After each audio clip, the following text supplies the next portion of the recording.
반갑습니다. 이 7000일 기도에 함께해서 하루하루 기도의 탑을 쌓으신 여기 참여하신 도반님들, 그리고 전국에서 온라인으로 함께하는 모든 분들에게 그 정성스러움에 감사와 찬탄을 먼저 드립니다. 저는 오덕 훈련을 하면은 이런 곳이 되었으면 좋겠다는 평소에 염원이 있습니다. 하나는 이 오덕 훈련원이 원불교의 대표적인 기도 영험 도량이 되었으면 좋겠다, 그런 생각을 가지고 있습니다. 이 오덕 훈련원이 있는 이곳 충령사는 조선을 개국한 이태조께서 산신제를 올렸고, 지금도 매년 산악인들이 산신제를 지내는 명소 중에 하나가 이 충령산입니다. 그리고 할매바위에 전설이 깃들어 있는 곳이 이 충령산입니다. 이 훈련을 희사해 주신 우리 덕타우님 가족들도 이곳에서 기도를 하시고 건강을 회복하시면서 그 은혜를 또 교단에 이렇게 크게 나누어 주신 것이기도 합니다. 그래서 저는 오덕 훈련원은 기도 영험 도량이라고 하는 소문이 좀 났으면 좋겠다, 그런 평소에 생각을 가지고 있습니다. 기도가 필요한 사람들은 누구든지 제일 먼저 원불교인이라면 오덕 훈련을 떠올릴 수 있는 기도의 영험 도량이 되었으면 좋겠다, 그런 생각을 가지고 있습니다. 일명 기도빨이 잘 받기 위해서는 1차적으로 이제 지기가 뭉쳐 있어야 한다 그럽니다. 그리고 또한 이곳에 기도를 하는 수많은 사람들이 정성이 뭉쳐 있어야 기도의 영험 도량이 된다, 그런 얘기를 하는데, 이미 충령사는 그런 지기가 뭉쳐 있고 우리가 지금 7000일 동안 기도를 해왔는데 앞으로 더 많은 기도의 원력들이 뭉쳐서 이곳이 일명 세상에서 말하는 기도빨이 잘 받는 원불교 최고의 기도 영험 도량이 되었으면 좋겠다, 이렇게 늘 바람을 가지고 있습니다. 또한 저는 이제 오덕 훈련원이 대용광노요, 대적공도량이 되었으면 좋겠다, 이런 바람을 평소 가지고 있습니다. 이 충령사는 남위 장군이 수련했던 곳입니다.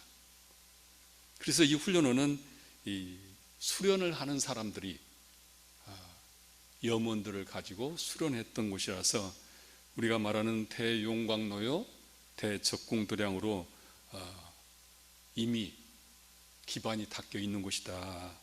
대산종사께서 중앙훈련원의 원으로 말씀하시기를 3세 업장을 놓기는 대용광로로 삼고 불과를 증득하는 대적공실로 삼아서 탐진치를 조복받아 3개의 대권을 잡고 사생의 자비부모가 되라는 이런 법문을 내리신 적이 있는데요, 3세를 통해서 업장의 무게를 견디지 못하는 수많은 사람들이 그 업장을 녹이는 이런 대용광나가 오덕 훈련이 됐으면 좋겠다. 또한 사람들이 깨달음을 얻고 중생의 삶을 극복하고자 하는 수많은 깨달음을 추구하는 사람들이 이곳에서 적공을 할 수 있는 대적공도량으로 소문이 나고 그런 장소가 되었으면 좋겠다, 이렇게 늘 생각을 하고 있습니다. 그래서 이 오덕 훈련원이 파란고 일체 생령들이 광대불양한 낙원으로 인도를 받는 실질적인 그 길을 열어주는 곳이 되었으면 좋겠다, 이런 바람을 가지고 저는 오덕 훈련원을 향해서 기도하고 있습니다. 우리가 일생을 살아가면서 삶을 결정하는 3가지의 내부적인 힘이 있다고 합니다. 그 첫째가 습력이다, 그런 얘기를 합니다. 사람마다 습관을 가지고 있습니다. 그래서 그 사람의 습관을 보면은 그 사람의 삶이 보인다, 그런 말을 합니다. 내가 어릴 때부터 어떤 습관을 가지고 내가 일생을 살아가느냐 보면은 아마 그 사람의 삶의 모습이 분명히 보일 것입니다. 우리가 3살 버릇 8까지 간다고 하는데 어떤 습관을 가지냐에 따라서 자기 삶이 형성된다, 이 말이죠. 그래서 우리가 살아가면서 좋은 습관을 들이는 것은 지금뿐만 아니라 내 삶의 중요한 요소이기 때문에 자신의 삶을 결정짓는데, 일생을 결정짓는데 어떠한 습관을 가지고 살아가느냐 달려있다, 이 얘기를 합니다. 우리 대정경에 보면 대종사님께서 이런 본문을 소개하고 있죠. 내가 어릴 때 서당에 다닐 때 가까운 친구가 있었는데, 그 친구는 공부에는 전혀 뜻이 없고 앉으나 서나 소리를 하더니 일전에 이제 성인이 되어서 만나보니 지금도 그가 숨은 명창로를 하고 있더라.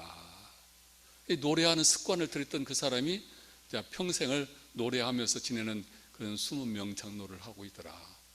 나는 공부의 뜻은 없었지만은 진리에 대한 늘 관심을 가지고 거기에 대한 현묘한 이치를 밤낮으로 생각하다 보니 이렇게 진리 생활을 하게 되었다는 본문이 있죠. 나이가 어떤 습관을 길들이냐에 따라서 내 삶이 결정된다. 그래서 세상에서도 성공하는 사람은 7가지 습관, 또한 작은 습관을 힘들게 해서 습관의 중요성을 강조하는 그런 글들이 많이 있습니다.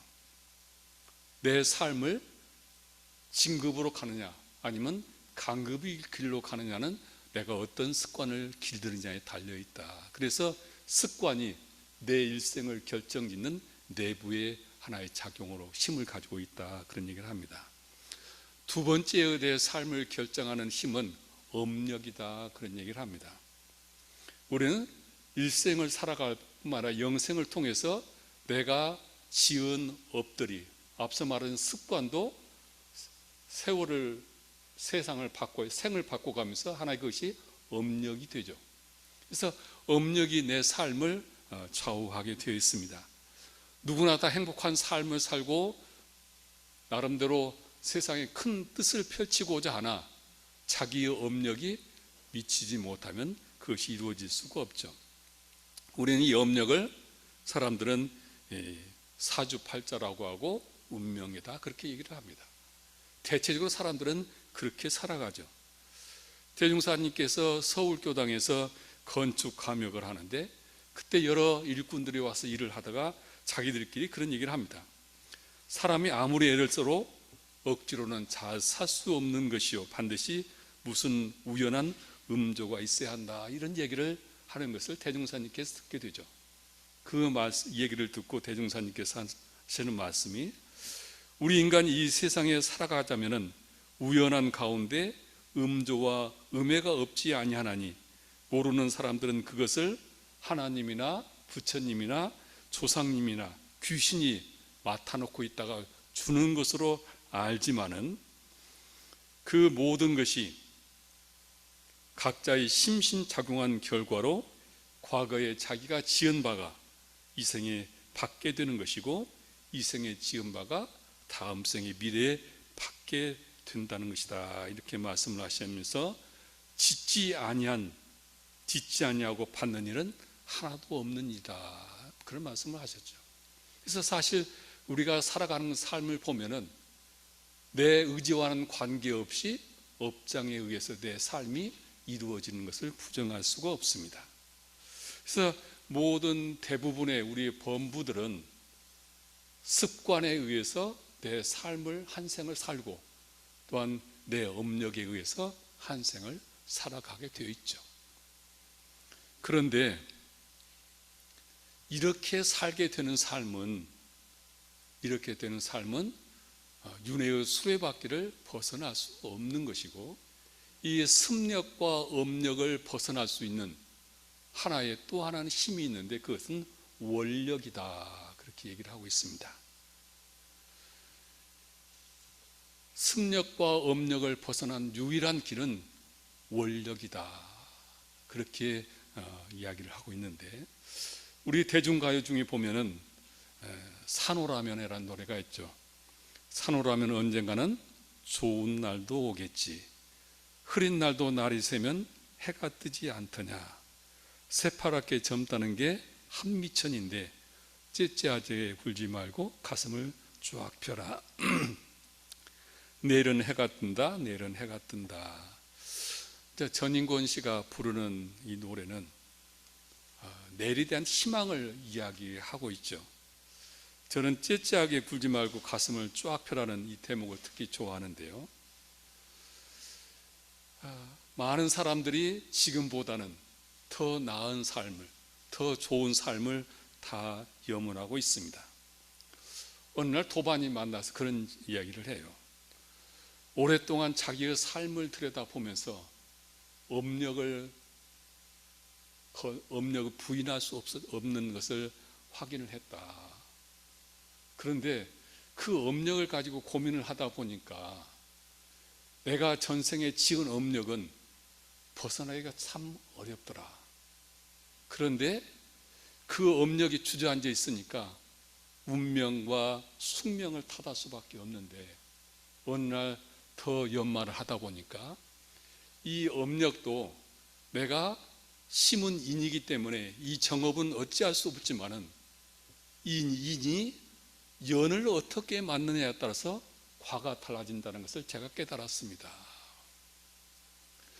인만 붙들고 그것만 탓하고 있으면은 그 삶이 변화되지 않은데 연을 잘 만나면은 그 인이 더 좋은 결실을 거두기도 하고 그 인이 더 잘하지 못하는 부분도 있더라는 것을 깨달았다, 그렇게 이야기를 했습니다.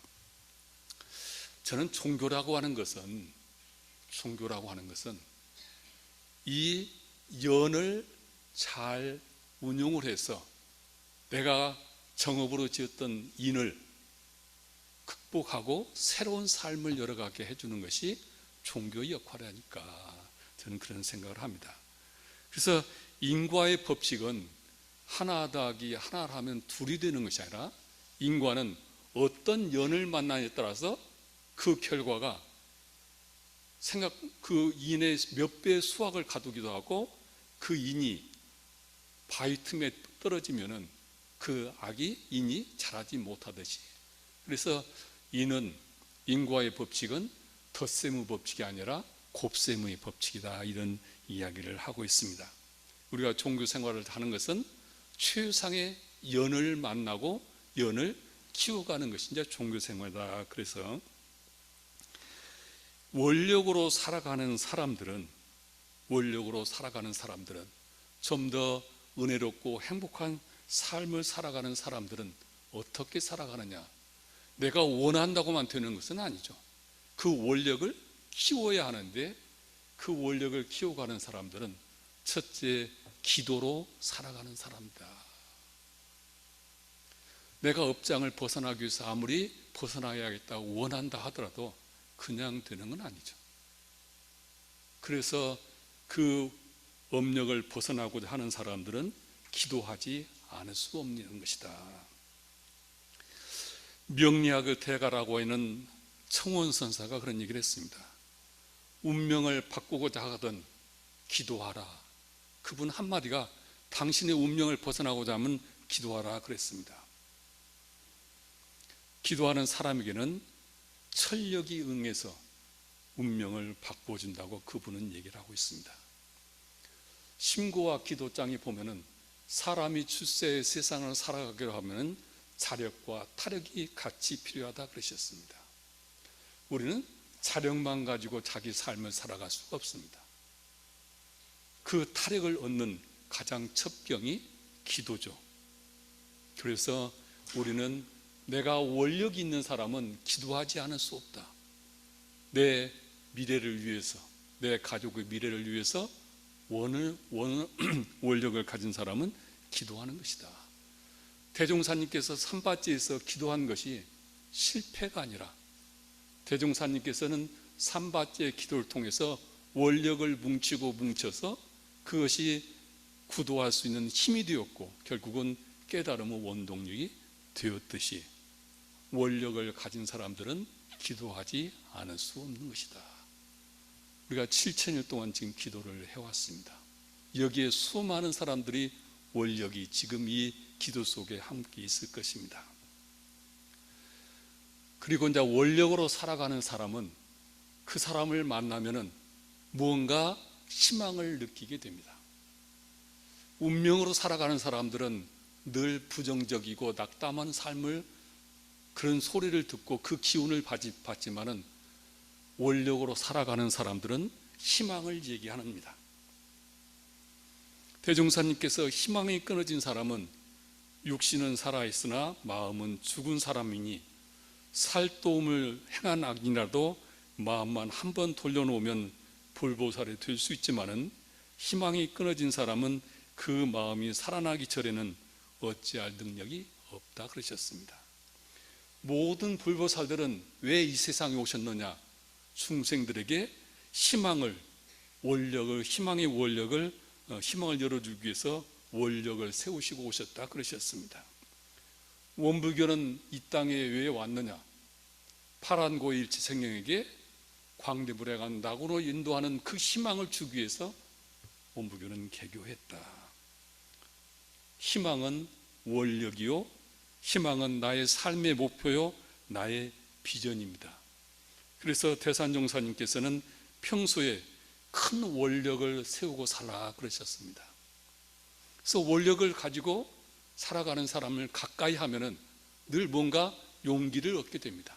희망을 갖게 됩니다.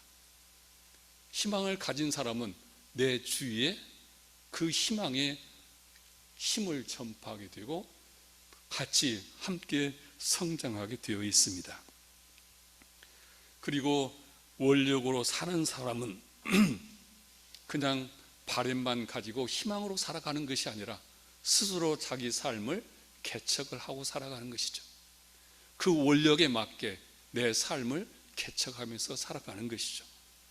이것을 우리가 종교적으로 얘기한다면 정진한다 얘기를 할 수 있겠죠. 원력을 가진 사람은 정진하고 살아간다.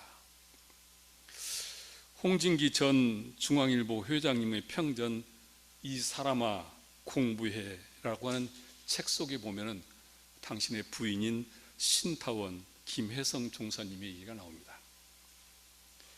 신타원님께서 내가 죽을 때 가져갈 것은 적공 보따리밖에 없다, 이런 말씀을 하셨다는 내용이 나옵니다.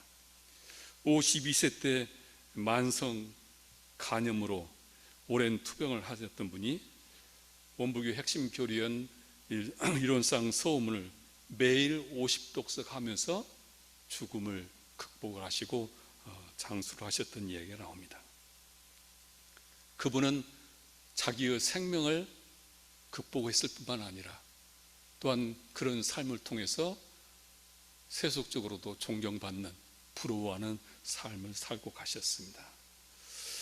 우리 수행자들은 정진하는 것이 고통이 아니라 정진할 수 있음이 행복하고 정진할 수 있음이 기쁘고, 이런 삶의 터득이 되어야 하루하루 정진하는 그 기쁨 속에서 살아갈 수 있습니다. 대산종사께서 그런 얘기를 하셨죠. 아무리 흐린 방죽이라도 원천수가 솟아 있으면 언젠가는 그 방죽이 맑아진다. 우리의 삶도 아무리 업력이 두텁고 또 습력이 두터워서 내 삶이 앞길이 보이지 않는다 하더라도 나에게 원력이라고 하는 그 희망과 그 원력의 씨앗이 살아날 수 있는 샘물이 솟는 그 샘터가 있으면 우리의 삶은 분명히 지금보다는 더 진급과 그리고 또 은혜의 길이 분명 열릴 것입니다. 그래서 우리는 기도도 정진이요, 하루하루 삶을 정진하는 기쁨 속에서 살아가는 것이다, 이런 말씀입니다. 아무리 사람이 많고 집이 많고 그렇다 하더라도 원천수가 샘솟지 않는 그곳에는 인간의 고해가 끝이 없을 수밖에 없습니다. 업력의 삶, 습력의 삶을 넘어설 수 있는 유일한 길은 원력의 삶이다 그러셨습니다. 원력으로 살아가는 사람은 기도하지 않을 수 없고, 그리고 희망을 말하지 않을 수 없고, 그리고 정진하지 않을 수 없는 것이다. 7천일 동안 이 오덕 훈련원에 동참하셨던 전국에 있는 기도 모든 도반들이 앞으로도 계속 이 오덕 훈련원의 마음을 연하고 하루하루 기도로서 살아가시면서 원력의 삶, 업생의 삶이 아니라 원생의 삶을 살아가는 주인공들이 되기를 바라며, 그 모든 우리 기도인들의 그 기도의 마음이 오더 훈련원을 기도 영험 도량을 만들어 줄 것이고, 또한 모든 사람들의 업장을 녹이는 대용광로가 되고 모두가 깨달음을 얻어가는 그런 대적공 도량이 되어서 모든 분들의 삶에 대종사님이 그 가르침이 우리의 삶에 함께해서 다 같이 광대무량한 낙원의 삶으로 함께 가실 거라고 확실하게 믿으면서 오늘 7000일 기도에 함께 하셨던 모든 분들에게 감사의 말씀 드립니다.